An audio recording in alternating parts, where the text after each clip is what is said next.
Vamos dar início então à nossa live falando sobre protopunk. A gente precisa fazer algumas coisas, tá? Alguns panoramas essenciais aqui para nós. Primeiro, o estilo punk rock e o protopunk que eu tô citando, especialmente o protopunk, ele é dos anos 60. Ou seja, não se trata ali de um estilo que vai se iniciar ali nos anos 60 mesmo, e já vai ser o punk rock. Eu não tô dizendo isso. Das bandas que eu mostrar pra vocês, todas elas são, como é que eu posso dizer? Assim, e eu digo todas mesmo, né? São bandas que podem até flertar com algumas coisas que estão relacionadas ao punk, podem abraçar alguns dos conceitos do punk, mas é muito difícil enquadrá-las como bandas de punk rock. E aí o que a gente vai ouvir hoje são bandas que vão aumentar ou diminuir a gradação de intensidade, de raiva, de fúria mesmo, na hora de fazer o material musical deles e o quanto isso se assemelha ao punk dos anos 70 ou não. Alguns pontos vão ser muito importantes para a gente entender o desenvolvimento desse estilo, exatamente porque esse estilo é um estilo que tem muita influência da música estadunidense num primeiro momento, mas também demanda um diálogo com a música inglesa em um determinado momento também. E aí eu falo música inglesa, British Invasion, as bandas da Inglaterra que vão para os Estados Unidos nos anos 60, tipo Beatles, The Who, Stones, toda essa galera.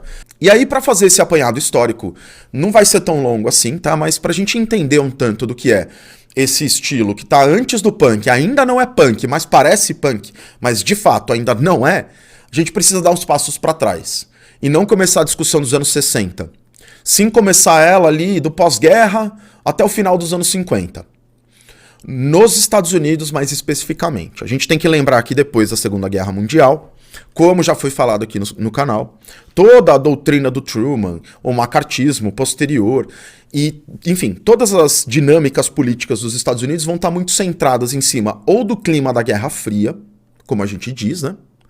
Uma coisa que os Estados Unidos sempre vão estar combatendo, mas mais do que isso, os Estados Unidos vão tentar se colocar, de uma forma direta, né, como a principal economia do mundo. Ou seja, vai substituir o domínio inglês econômico, já que a Inglaterra está destruída pela guerra, e, além disso, as empresas estadunidenses, bancos, também vão participar na Europa, injetando dinheiro lá, o que vai fazer também com que os Estados Unidos catem muito dinheiro, muita renda vinda da Europa no pós-guerra.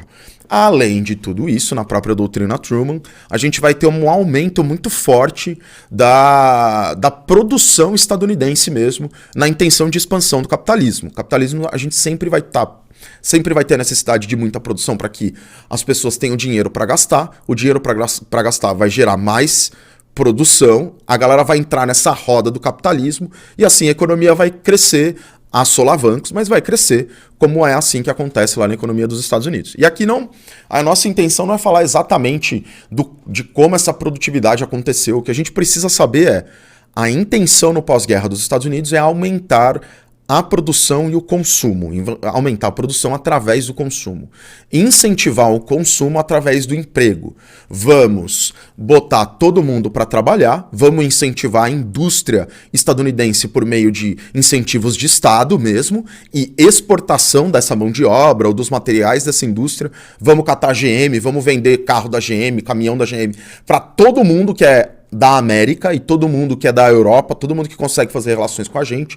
Vamos catar os nossos principais bancos e vamos colocar na Europa ou nos outros países da América. Vamos gerar uma dominação através de empresas estadunidenses e, como eu disse, fortalecer o consumo dos Estados Unidos, mas também de países vizinhos e esse consumo de produtos estadunidenses, né? Portanto, esse crescimento exacerbado, ele nos Estados Unidos, né, do consumo, ele de fato vai fazer com que a população tenha mais poder de compra, mais dinheiro na mão, né? E em cima desse dinheiro, a galera vai consumir mais, vão comprar mais coisas e tal, e aí a economia do país vai começar a se desenvolver mais forte, a gente vai começar a ter polos industriais e polos culturais. Dentre esses, um dos principais é a cidade de Nova York. Nova York, gente, até o final dos anos 50, se transforma já no principal polo produtivo do mundo, em termos de número de empresas que estavam sediadas na cidade de Nova York. Além disso, e aí eu falo empresas gigantescas, eu estou falando da Standard Oil, eu estou falando da GE, eu estou falando da RCA, por exemplo, né, que é a empresa que vai estar ali lidando com trabalhos artísticos. Nos Estados Unidos também vão existir, depois da Segunda Guerra, né? Vai ser ali que vai ser localizada, por exemplo, a sede da ONU, lá em Nova York. Então, vira o centro financeiro do mundo, exatamente. Vira o centro empresarial, um polo empresarial e produtivo muito forte do ponto de vista financeiro, né? E também vira esse espaço onde a política global vai ser discutida, já que os Estados Unidos recebem a sede da ONU em Nova York também. Então, também tem um aspecto geopolítico muito importante nesse cenário de pós-guerra, especialmente com o sediamento da ONU na cidade de Nova York. Além disso, também há uma explosão cultural nos Estados Unidos muito forte, também fazendo uma relação com o polo cultural anterior, que era Paris. Paris também é destruída pela guerra. E os resultados, né, são, agora não dá mais para esse espaço sediar a arte mundial, ser o polo cultural do mundo.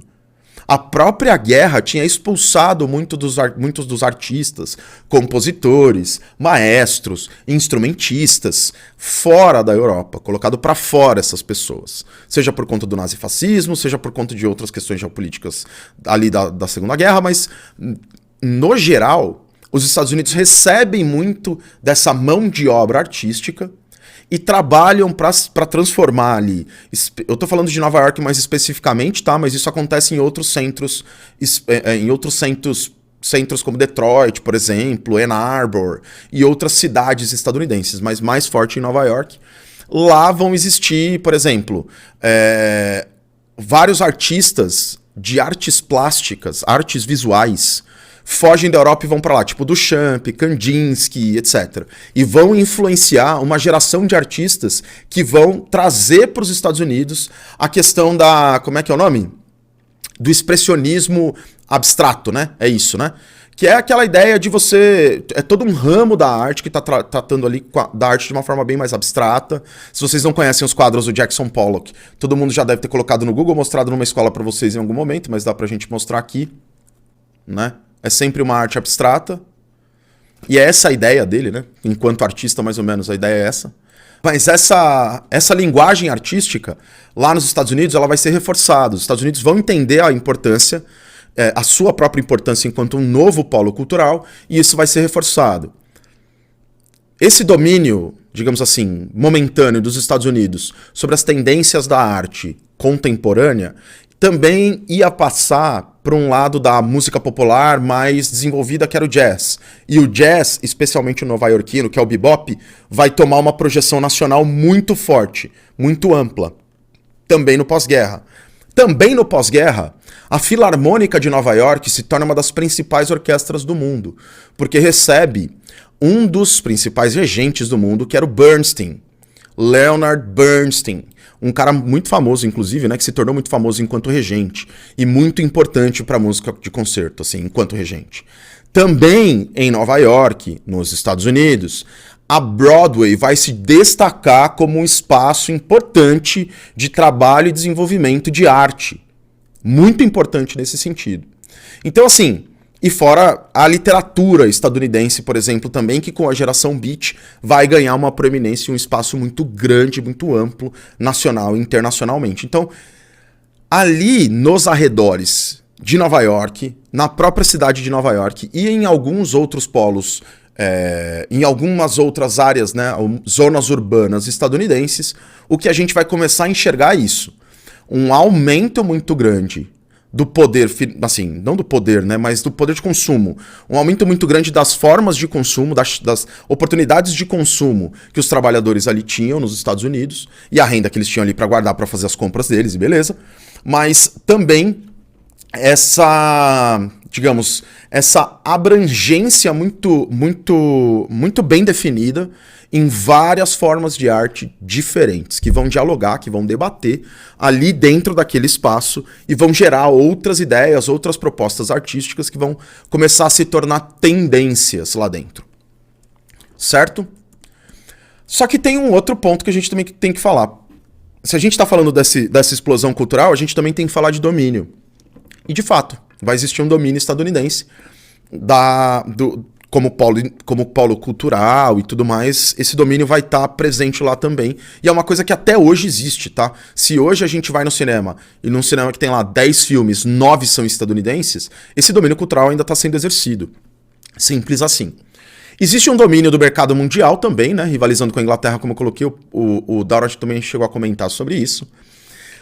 E vão também existir os outros problemas que vêm com o consumo exacerbado e a urbanização exacerbada de determinadas zonas estadunidenses. Qual o problema? Problemas como tráfico de drogas, tráfico de heroína e etc. Existem vários debates aqui para serem feitos. E a gente sabe que quem traficava internamente eram os próprios estadunidenses, assim, eram os Estados Unidos que faziam essa digamos, né, que tiravam a droga, que levavam a droga para as Américas, mas também tiravam de lá e traziam para os Estados Unidos, distribuíam na mão de espaços onde existiam pessoas marginalizadas para que aquelas pessoas se destruíssem, se autodestruíssem, vendendo aquilo. É uma das coisas mais denunciadas pelos Panteras Negras, por exemplo, já que o alvo, né, eram os negros. Mas o tráfico de drogas no pós-guerra se intensifica. E ele vai, especialmente nos anos 50, se transformando numa característica social de determinadas identidades da juventude, de uma nova juventude que estava se formando. Primeiro ao redor da geração beat, mas depois ao redor de outros estilos, da galera que é a galera, sei lá, de estilos psicodélicos e tudo mais. A droga em si vem com uma força muito grande e domina assim, essas, como eu falei, né, essas áreas urbanizadas de dentro para fora. Ao ponto de transformar a heroína, por exemplo, como um problema grave de saúde pública. Mesmo assim. Isso posteriormente nos anos 60, mas a própria Nova York, por exemplo, já é nos anos 50 reconhecida como a capital nacional da droga. Lá é onde as principais, assim, onde o tráfico é feito de uma forma mais ampla, aberta e até, como eu disse, incentivada pelos próprios governos legais da CIA e etc. Isso é até o final dos anos 50. Como também, até o final dos anos 50, existe uma esperança de uma prosperidade e uma venda de um sonho americano para a nova juventude que estava surgindo ali, né? A galera que estava surgindo fazendo um rock and roll, pá. Todo esse ambiente, essa promessa dos anos 50, quando os anos 60 se iniciam, não vem a resposta esperada, que é a ascensão social das pessoas dentro dos Estados Unidos. Mais do pós-guerra, 1945 até final dos anos 50, 15 anos se passam. E ainda, quem é pobre continua pobre, quem é rico ficou mais rico, e se houve mobilidade, ela foi muito pequena. Isso atrelado com um outro aspecto que é o país que salvou, que vende a retórica de que salvou o mundo do nazifascismo, entrando em uma outra guerra de que nada tem a ver com a guerra do Vietnã. E todos os debates ao redor dessa nova entrada em uma guerra que não era uma guerra estadunidense. Isso, né, pensando aí pelas pessoas que criticavam uma postura de entrada nessa guerra. Essa desilusão com o sonho americano, essa desilusão com esse país, esse estado magnânimo, forte, Superman, que salva todo mundo no final e que, pô, alegria. Enfim, as pessoas começam a perceber que não é assim, não funciona desse jeito. Isso naturalmente vai levar, como eu falei, né, a uma certa ruptura desse tecido social mesmo que os Estados Unidos tinham desenvolvido. E essas populações marginalizadas vão começar a se sentir assim, vão começar a problematizar todo esse aspecto. E isso também vai ter aval com os intelectuais, tanto dos anos 50 na geração beat, quanto nos anos 60 com a galera do movimento hippie, por exemplo, e uma contracultura mais, digamos, mais ligada a essa ideia e essa estética hippie, paz e amor. Portanto, a gente precisa entender que a droga tem um papel fundamental no desenvolvimento dessa realidade social de zonas urbanas, e aí eu tô me referindo mais especificamente a Nova York, mas guardem na cabeça também as outras principais cidades, Washington, Detroit, que a gente vai falar e tal, por exemplo, o MC5 vem de lá. Nessas zonas urbanas, tudo que foi ali organizado pelo capitalismo, como eu falei, nesse tecido social ali, vai se romper, porque, enfim, tudo aquilo que foi prometido não tá rolando. Toda, assim, sabe, ascensão social e tal, American... Não, isso não tá mais rolando, isso tá deixando de acontecer. E pior, a gente tá entrando cada vez mais num buraco. A gente tá indo brigar com uma galera que não tem nada a ver. A gente tá gerando problemas muito graves. Aqui dentro a gente tá rachado. E, como eu disse, era de interesse até estadunidense, governamental, que existisse, por exemplo, esse racha entre brancos e negros. Através disso, essas ideias de não, vamos trazer a droga pra dentro e colocar na mão dos negros pra eles venderem e se destruírem. Tudo isso, saca? É uma parada que é movimentada nesse período. Nos anos 60 e 70, portanto, que vem depois disso, dessa desilusão, o que a gente vai ter é, primeiro, revoltas populares, cuja ideia, num primeiro momento, anos 60, a gente ainda tem esperança de conseguir se manifestar politicamente e isso ter um valor. E aí eu tô falando tipo Bob Dylan, sem tanta agressividade ainda, de uma forma mais serena, mais tranquila, ao ponto que a gente pode partir daí, mas com o tempo isso vai escalando em termos de argumento mesmo. Por quê? Porque com o tempo nada vai mudando. Então o Dylan vai lá, lança uma série de canções de protesto e nada muda. Mais um ano estamos na Guerra do Vietnã. Aí, mais um ano, a população negra está sendo dizimada nos espaços periféricos de Nova York, enfim, de outras cidades estadunidenses. Beleza, mais um ano e nada muda. Ano após ano, são vendidas promessas e, enfim, um monte de coisa e nada muda. Se muda é muito pouco em cima de muito, muito sangue. Nos anos 60 também, exatamente por conta do boom de heroína, e o problema da saúde pública, porque assim, gente, pessoas que são adictas de heroína, elas são, assim como pessoas que são adictas de outras drogas como crack, cocaína, opioides, é um problema de saúde pública. Quando isso é amplamente usado e endossado por um governo como uma política de governo, tudo bem que embaixo dos panos, mas ainda assim como política de Estado, isso se transforma numa grande crise de saúde pública, com pessoas morrendo muito jovens, com gente se drogando, e mais do que isso, por mais que os Estados Unidos tentassem destruir, dizimar a população negra, colocando e marginalizando essas pessoas, e enfim, gerando problemas ali, e uma dinâmica toda, sabe, toda construída mesmo, pra essa galera se autodestruir com a droga, não é só essa galera que vai consumir, vão ser outras pessoas que vão consumir também. E o problema de saúde pública, ele não vai ficar só com a população que os Estados Unidos querem dizimar. Vai abrir pra todo mundo. Todo mundo. O bagulho, né, se amplifica. E aí a gente vai ter situações onde a galera da Universidade de Colômbia, por exemplo, tá colando em pico para comprar heroína e se picar e usar droga. E lá a heroína ela tem um aspecto muito específico de uso. Enquanto droga, ela pode ser cheirada, ela pode ser fumada. No entanto, ela tem um grau de tolerância muito alto. Eu nunca usei, tá? Eu só li sobre. De verdade. Ela tem um grau de tolerância muito alto, muito parecido com o que o pessoal fala do crack.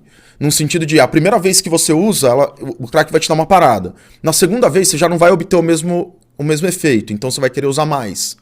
pra tentar chegar no mesmo lugar. Apesar que você nunca vai chegar. Na terceira vez você vai ter que usar mais ainda.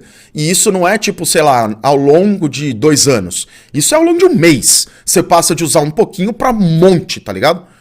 Isso com a heroína também acontece. O grau de tolerância é muito alto.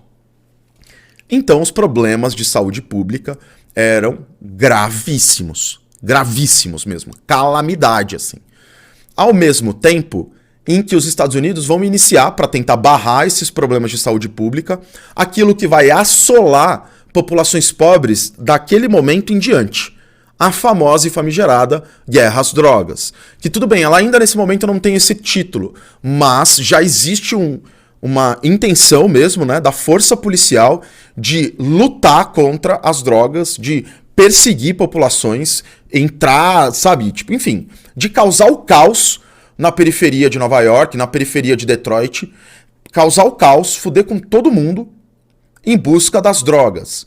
Vão surgir revoltas como, por exemplo, a revolta de Harlem em 1964, depois do assassinato de um garoto de 15, sim, eu disse 15 anos de idade por parte da polícia.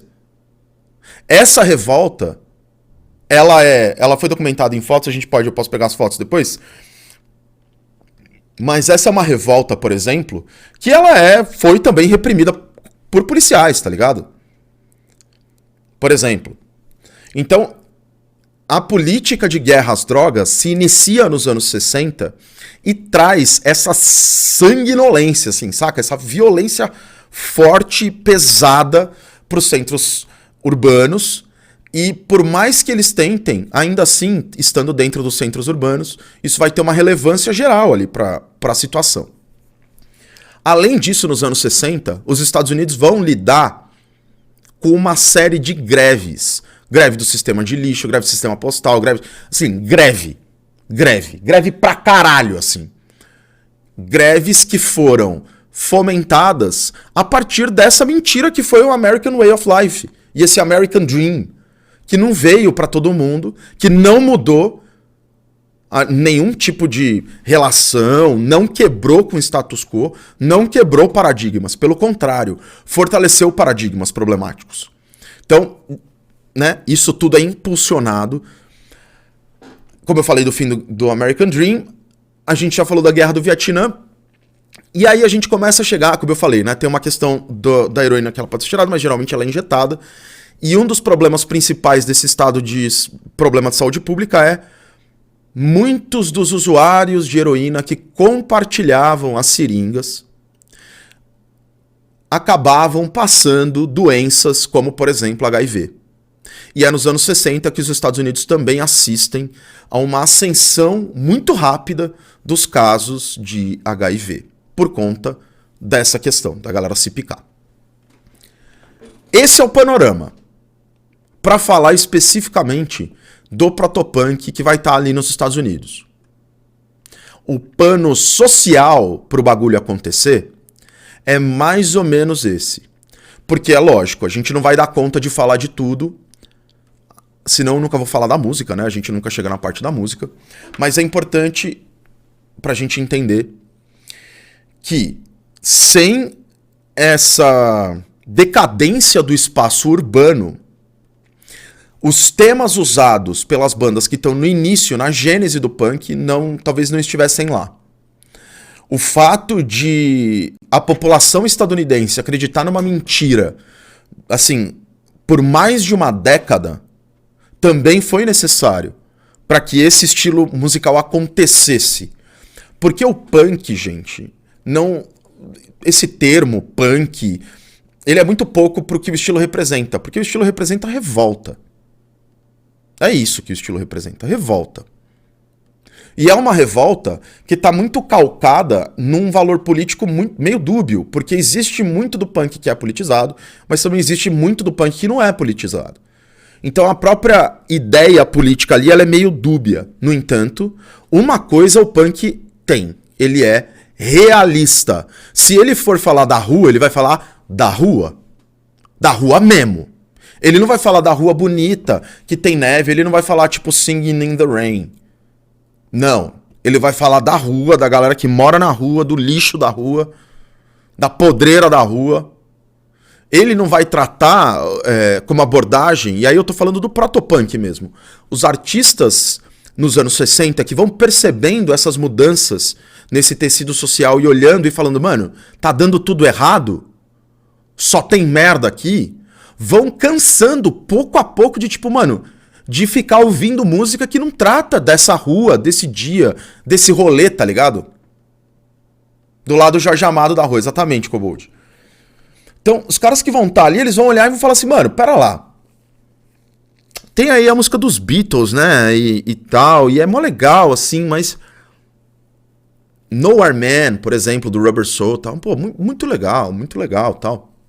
Uma música muito bacana, eu gosto particularmente, acho foda.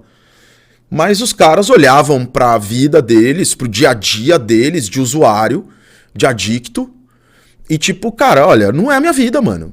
Essa não é minha pegada, essa não é minha pira, isso aí não me representa, isso não tem nada a ver comigo.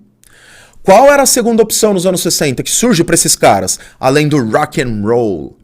A opção é a contracultura, surge a contracultura. Existe uma contracultura estadunidense nos anos 60. Quem é essa contracultura? Os hippies. Os hippies, gente, não são a contracultura presente que vão dialogar com o protopunk, porque não tem nada a ver. Hippie é paz e amor, punk é paz, o amor é o caralho. Me dá minha droga. Eu tô correndo risco de vida todo dia aqui. Correndo atrás aqui, acolá pra comprar droga e me fudendo. Não existe essa de paz e amor, tá ligado?